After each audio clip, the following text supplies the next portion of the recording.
Hello, hello.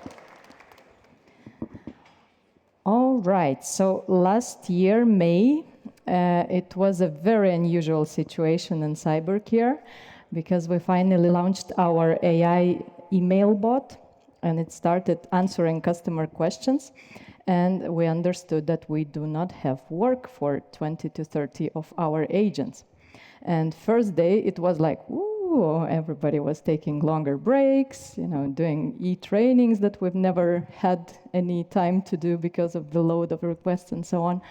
But then the next day come, another day, and it's still the same, and feelings shift, and people start questioning because we're clearly overstaffed.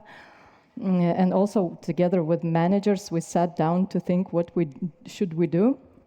And in our case, it was an easy case because we are part of Tesanet, and customer base is growing really, really fast. So at the same time, Saily was launched, and it started to pick up much quicker than we thought. So we just transferred those Spear agents to another product, and nobody was fired.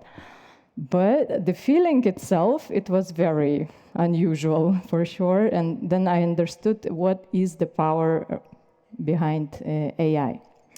But let's start from the beginning. So how our everyday works and why do we need AI, first of all. So we support around 10 products of Tesanet. So they were mentioned, NordVPN, Surfshark, everybody knows those ones. But there are more of them, and why it's plus minus. So some of them are launched, and some of them do not monetize, so we close them.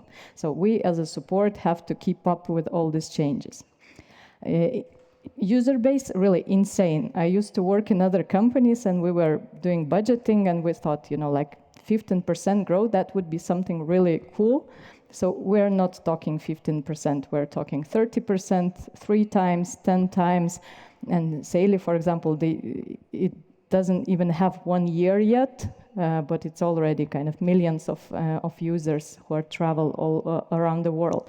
So it is challenging when you are in support. I'm happy as a part of this business because it is a successful business, but when you have to keep up in support, it's a bit different story. And our customers are worldwide. Most of them being in US, some in Asia, UK, Australia, basically everywhere, hopefully here too. And our challenges, customer care in general is, I would say, challenging area because everything breaks, somebody's not happy, you have to deal with customers, angry ones as well. But I would say in our case, the biggest ones are how to ensure that we have proper response time because we provide support by chat and email. And in chat, for example, we have a SLA of 60 seconds, which means that if we don't have enough people on that shift and people start looking for us, so we cannot ensure those 60 seconds responses. Languages and time zones, another big problem for us because most of our support is here in Lithuania. Some of the teams are in Ukraine. We started this during the war to support as we can. And basically that's it. So we are good in English, but not necessarily good in Mandarin and other languages of our customers. And also the time zones. So when we would be willing to finish work, then the US guys are waking up and they're starting to look for our support. And amount of employees, so we're currently more than 400 and we're still growing, and it is also a problem in Lithuania because if we wouldn't do any automations, it means that by now I would need already like 2,000 or 3,000 only as agents answering for chats and emails.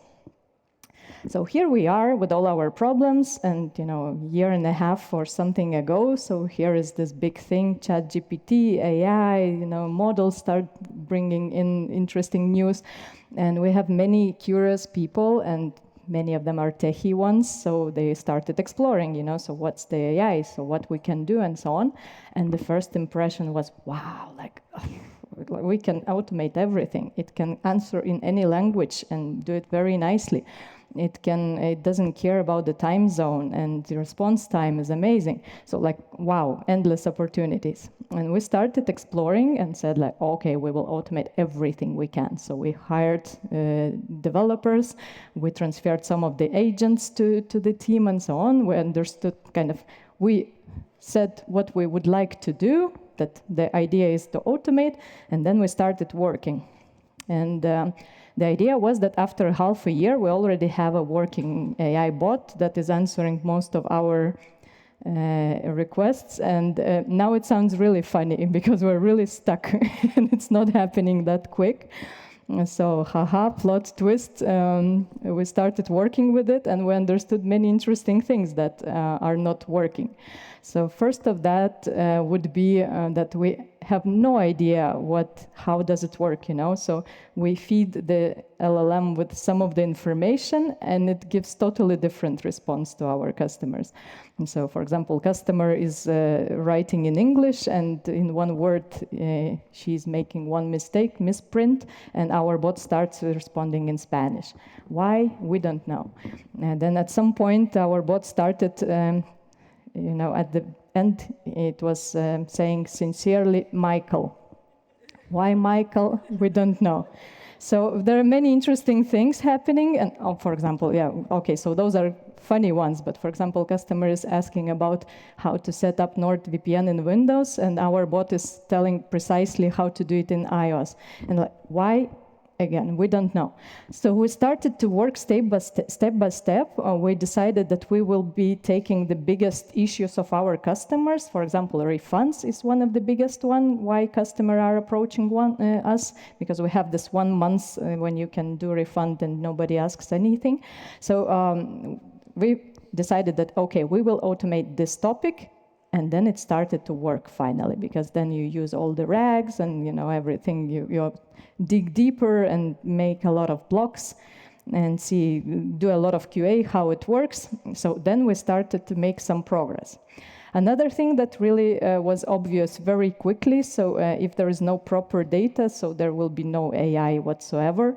So we had to hire additional data engineers, content managers, so many people who are feeding information, trying to make all things work.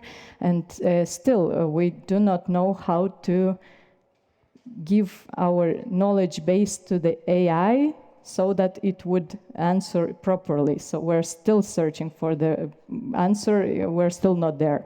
Some of the things we already automated, but definitely not everything. And quality assurance also, I was mentioning it before, so we understood that you have to be very careful.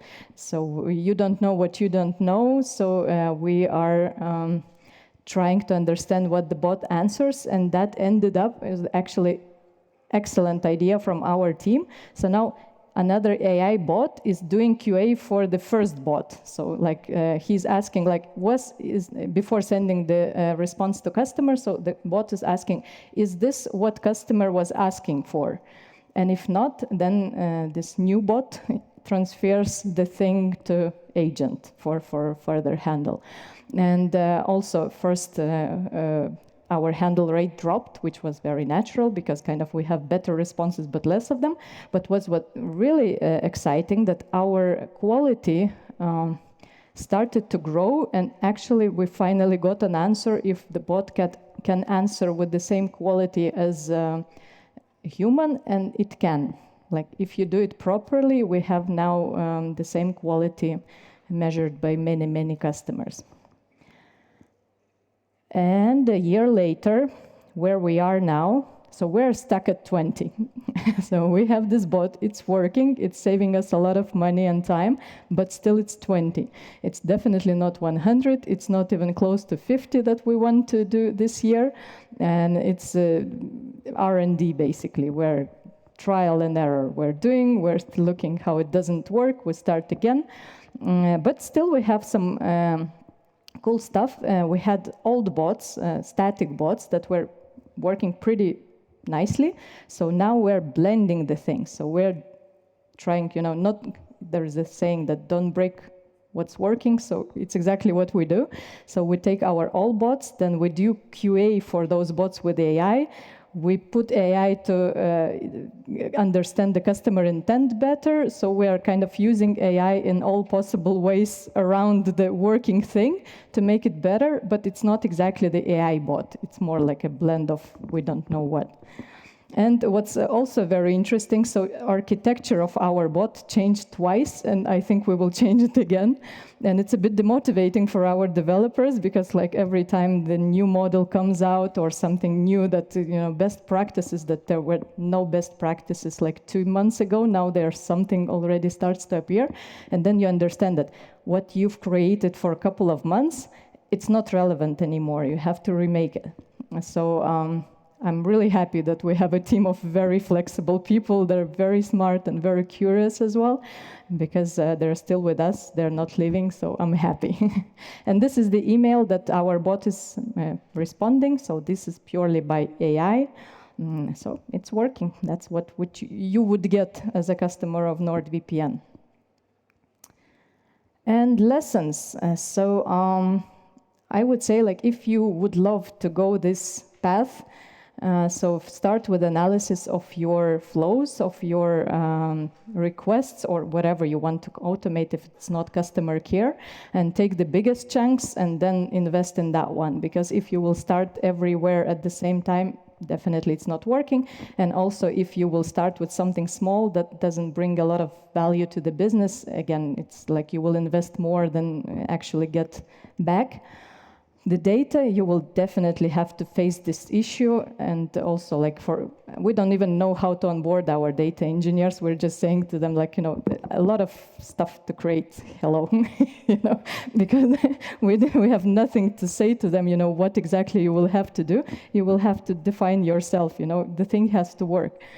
So another one is QA. So also we invested quite a lot, and this is the part that I'm really happy about, because the bot really, now we understand that at least those 20%, they are really good ones.